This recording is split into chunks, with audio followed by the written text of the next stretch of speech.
अस्सलाम वालेकुम. कसे आहात सगळे लोक? उम्मीद आहे सगळे खैरियतने असाल. ते आज आपण बनवू गाजरचा हलवा.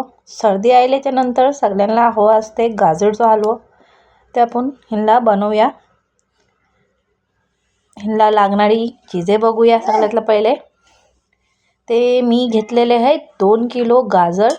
ह्याला बे साफ करून मी असे बारीक करून घेतलेला आहे. आणि एक जाऱ्या तल्याचा मी एक डेक्चा घेतला आहे मोठा. आणि तिनातलाही पुढं पहिले गाजर टाकीन आणि तिचं पाणी सुकसर जरा मी तिला भुसून घेईन. आणि तुम्ही बघू शकता की मी ह्याला पहिले ठेवून भुजून घेतलेलं आहे. आणि मग तिच्या बाद मी जरा जरा टायमाने चिमचो मारून त्यांना हलवत होतो ह्यांच्यासाठी की खलती लागल्या नाही पाहिजे. का की आता ह्यातला कयस टाकलेला नाही, ना तूप ना दूध. तेव्हा ह्यांच्यासाठी मी सारखं जरा चम्मच मारून हलवत होते ताकी ही तिनातला जा पण पाणी असेल गाजरचा तर सुकेसाठी. आता हिनातला मी 2 लिटर दूध टाकीन आणि तिला सुकसर ह्यातला कयस ॲड करायचा नाही. ह्याला पहिले मी बेस सुकून देईन आणि तिला जरा चिमचो जरा जरा मारायचं असते का की खालच्या साईडनी जलियाचा खतरा असते ना ह्यांच्यासाठी. जतपर्यंत हा हलवो शिजतोय आहे तत्पर्यंत अगर तुम्ही माझ्या चॅनलवर नवीन आले असाल ते माझ्या चॅनलला सबस्क्राईब करा, व्हिडिओला लाईक करा आणि पुढे शेअर पण करा. काही लोक व्हिडिओ बघतात पण ना लाईक करत ना कमेंट करून सांगत. तर तुम्ही बघू शकता की हिंचा दूध आयलाय सुकत. आता आपल्याला कंटिन्यू हिनावर ध्यान द्यायला पाहिजे, नाही ते मग गाजरचा हलवा लागेल खलती. ह्यांच्यासाठी सारखं चम्मच चालवत राहा पडेल.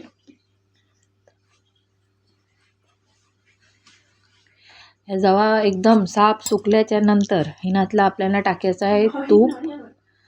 तूप मी हे टाकलेलं आहे 3 मोठे चिमचेच्या हिशोबाने टाकलेलं आहे. आता तुमच्या लोकांना अगर ह्यांच्यानं जास्ती हवा आहे ते तुम्ही जास्ती करू शकता, कमी लागला ते थोडा कमी करा. एकदम पण कमी करू नको का की एकदम कमी बेस नाही लागत.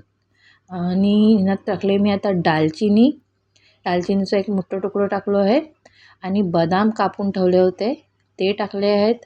आणि मनुके, आणि ह्याला मनुक्याला किशमिश पण बोलतात, काही जणांना कन्फ्यूज होतील. आणि ही लास्टला मी टाकले ते इलायची पावडर बारीक करायच्यासाठी घेतले होते मी. तिनं थोडी साखर 6-7 इलायची असतील ह्याला बारीक करून घेतलेलं आहे मी आणि मग टाकलं आहे मी. आता ह्याला सगळ्यांना मिक्स करायचं आहे.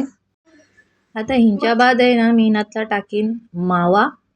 मी ह्यांचा सिंपल मावा नाही आणला होता, मावा बर्फी असते ती मी घेऊन आले होते. ती टाकली आहे 1/2 किलोच्या कमीच आहे थोडी. ती टाकल्याच्या नंतर ह्याला बेस मी मिक्स करून घेत आहे. मिक्स केल्याच्या नंतर जरा टायमाने तर त्याला सुकूनच द्यायचं आहे. आणि मग आपण ह्यातला मिक्स करू साखर. मी 2 प्याले साखर टाकलेले आहेत का की मावा आहे ह्यांच्यासाठी मग जास्ती ओव्हर गोड नाही व्हायला पाहिजे. ह्यांच्यासाठी मी 2 प्याले टाकले. तुम्हाला वाटला ते तुम्ही कमी करू शकता. काही लोक कमी खातात, काही लोक जास्ती गोड खातात. तर ह्याला साखर टाकल्याच्या नंतर साखर पिघलली का तिला पाणी सुटते. तर तिचं पाणी सुकसर पण आपल्याला आता वापस शिजायचं आहे. ह्यातलं मीठ टाकलं आहे, एकदम जास्ती टाकू नको, थोडासा मीठ टाका. हर गोड चीजेतला मीठ टाकल्याच्या नंतर आहे ना मस्त स्वाद येते, पण मीठ एकदम कमी टाकायचं असते. ह्या पुरा लगभग तयार झालेला आहे. तुम्ही बघू शकता की ह्यांचा कलर वगैरे काय मस्त आलेलं आहे. आणि टेस्ट पण ह्यांचं मोप बेस आलं होतं. वास आता मोप बेस त्यांचं फैललं होतं पुऱ्या घरातला. हे पुरा आता रेडी झालेला आहे. हे बघू शकता तुम्ही की पुढा आहे ना दाणेदार झाला होता. जतपर्यंत पुरा पाणी नाही सुकलं आहे तत्पर्यंत आपल्याला भुजून घेत राहायला पडते. आता एक हिनातला मी ह्याला डिश आउट करून घेईन आणि थोडासा बदाम वगैरे आहेत त्यांनी गार्निश करून घेईन.